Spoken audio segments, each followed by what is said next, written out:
Tarde, são 2 horas e 7 minutos. Eu estou vindo aqui nesse vídeo trazer alguns esclarecimentos sobre o aluno do Fundeb, né? Eu sei que tem muitas dúvidas, eu sei que são muitas perguntas, e como tem muita dúvida e muita pergunta, né, de vários municípios, né, a gente achou por bem gravar esse momento para esclarecer essas principais dúvidas, né? Primeiro, dizer que é muito importante que vocês consultem qual é o saldo de recursos de Fundeb que entrou no ano de 2020, né? Porque fazendo um paralelo com o saldo que entrou em 2021, tem como vocês consultarem esses valores estimados.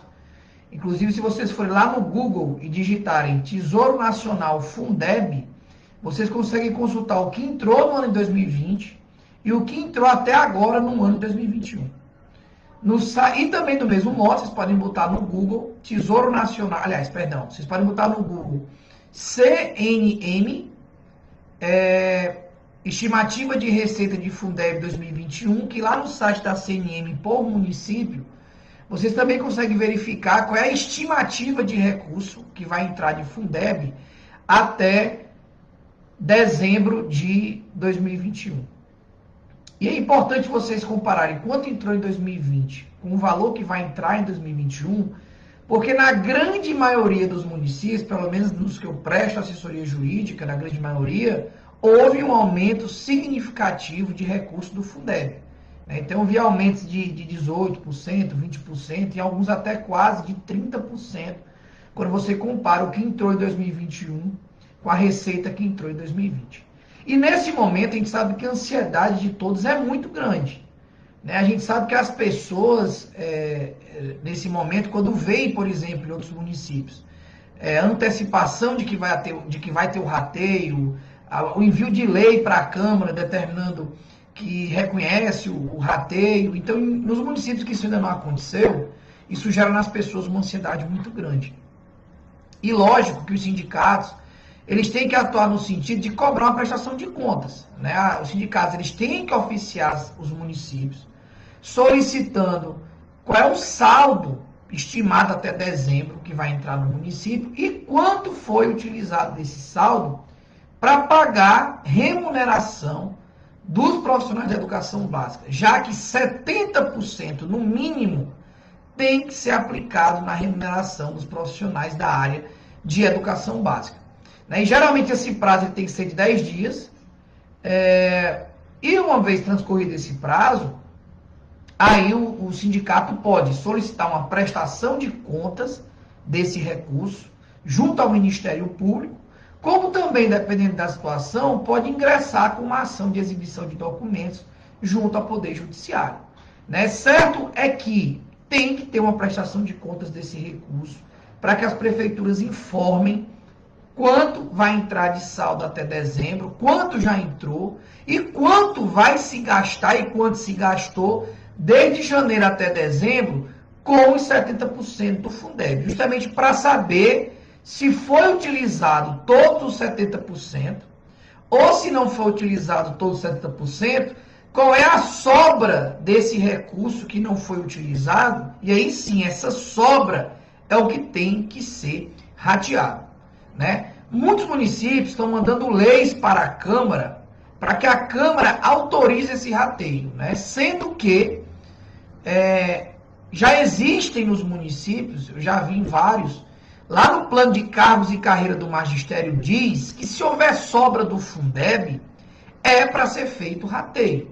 Então a Câmara, de certa forma, nesses municípios em que o plano de cargos já estabelece que se houver sobra do Fundeb tem que fazer o rateio, não há tanta necessidade de se mandar uma lei para a Câmara para que se autorize o rateio, já que o plano de cargos e carreira, isso geralmente está lá naquele final do plano, no ato de disposições transitórias, já permite o rateio no caso de sobra. E mais, como os planos de carga e carreira são todos anteriores a maio de 2020, né, são leis que já previam a possibilidade de rateio do Fundeb, nesse caso, nenhum entendimento de se dizer, a Lei 173 de 2020 não permite que se crie vantagem, ou lei estabelecendo vantagem até dezembro de 2021, isso não se aplica porque os planos de carga e carreira são antigos a essa vedação da Lei 173. Então, se os planos já autorizam, a Lei 173 não pode alcançar essa previsão que nesses planos, muito antes dela,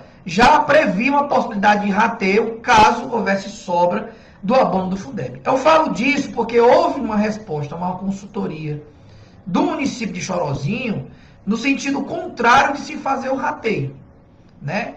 Inclusive, lendo a consultoria, até um erro nela, quando ela menciona a Lei 173 e trata a Lei 173 como emenda. A Lei 173 ela não é emenda. A Lei 173 ela é uma lei federal que proibiu de maio de 2020 a dezembro de 2021 que os municípios mandassem lei para a Câmara criando vantagens, justamente por causa da questão da pandemia. Só que daí, em relação ao Fundeb, você tem o artigo 212-A da Constituição que diz que 70% no mínimo tem que ser utilizado no pagamento dos profissionais da área da educação básica. E você também tem a nova lei do Fundeb, que estabelece esse mesmo parâmetro, e a lei do Fundeb, inclusive, ela é posterior à lei 173. Né? Então não pode a lei 173 vedar o pagamento do abono, porque na verdade não se está criando vantagem. A vantagem ela já existe. Se você não utiliza 70%, que é o mínimo para pagar a remuneração dos profissionais, você tem que integralizar esse valor. E qual é a maneira de integralizar esse valor? Pagando o abono. Então, se o direito já existe na Constituição, já existe na lei nova do Fundeb, quando os municípios mandam uma lei para a Câmara autorizando o pagamento, isso é muito mais por uma questão de excesso de prudência do que por necessidade.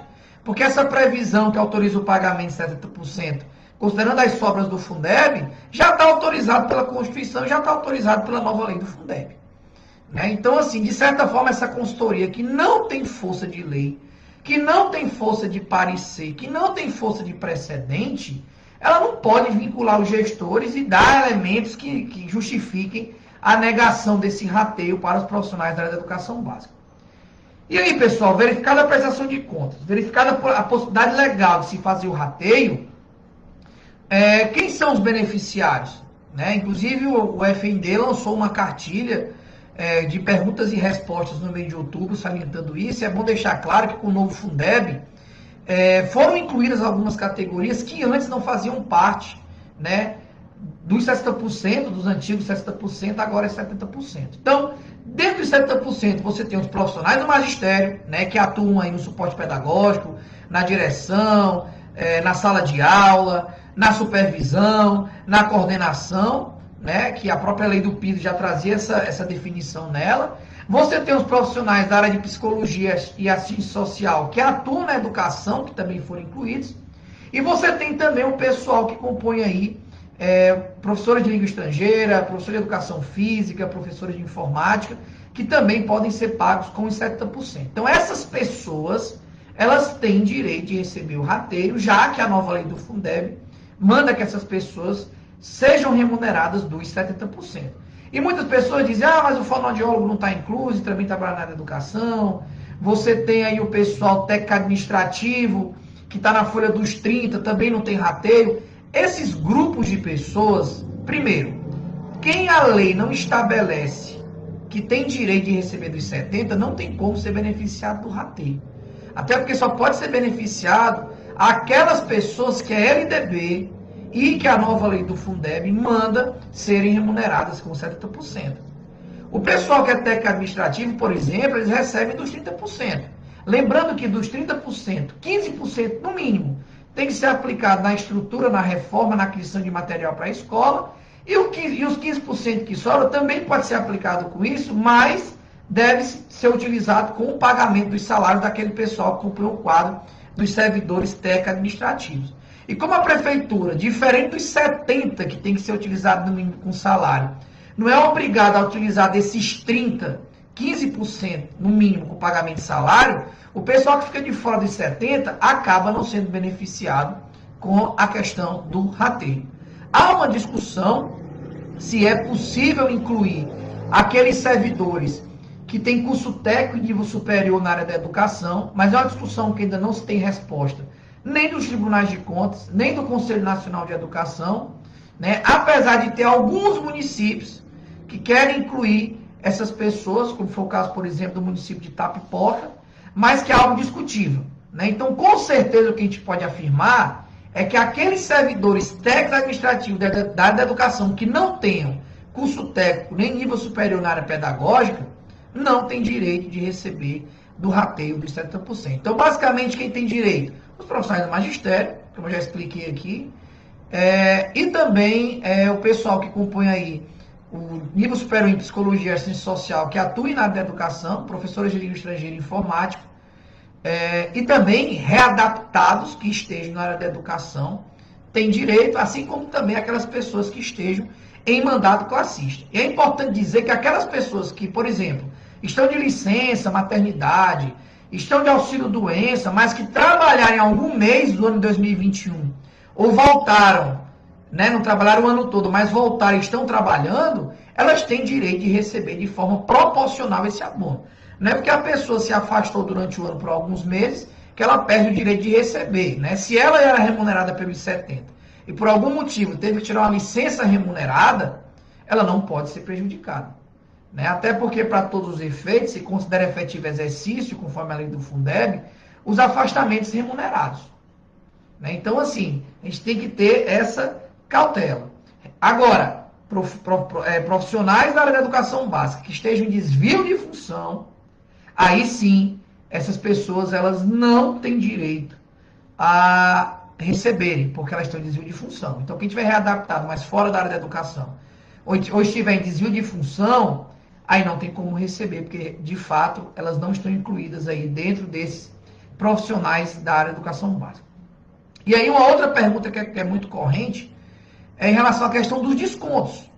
Doutor, essa questão de 14º, 15º, 16º, que o pessoal usa muito por aí, é preciso esclarecer, gente, que o rateio do Fundeb, ele não é um 14º, ele não é um 15º, ele é um abono, né? Ele é um abono, e como abono, a natureza dele não é remuneratória.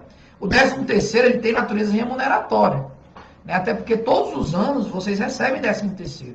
E é correto o desconto de previdência sobre o 10º, porque quando vocês se aposentarem, vocês também vão receber o 10º. Então, para receber o 10º, vocês têm que sofrer desconto previdenciário em cima do 10º, porque senão vocês se aposentariam e não receberiam o 10º.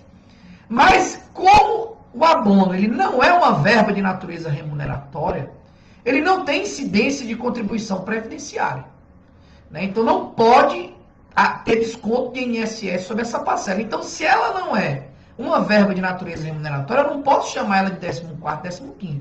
Então, muitas vezes, quando a gente escuta esse termo por aí, é um termo muito mais desvinculado realmente da natureza da verba do que se fosse, né? Então, a gente até pede por aí que não utilizem esse termo, porque dá a impressão de se dar a ele uma natureza que ele não tem, né? Ele não tem natureza remuneratória, né? Então, como o abono não tem natureza remuneratória, ele não sofre desconto de imposto de renda. E também muito importante, o desconto o desconto da contribuição previdenciária.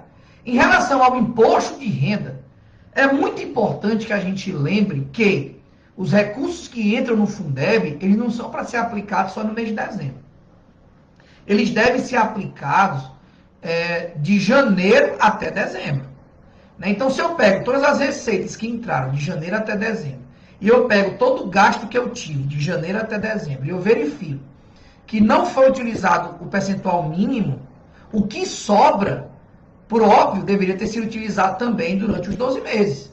Né? Então, se eu deveria ter utilizado durante os 12 meses aquele recurso que sobrou, na hora de calcular o imposto de renda, eu não posso pegar o valor total e aplicar a alíquota sobre esse valor total sem fazer a devida divisão pelos 12 meses do ano.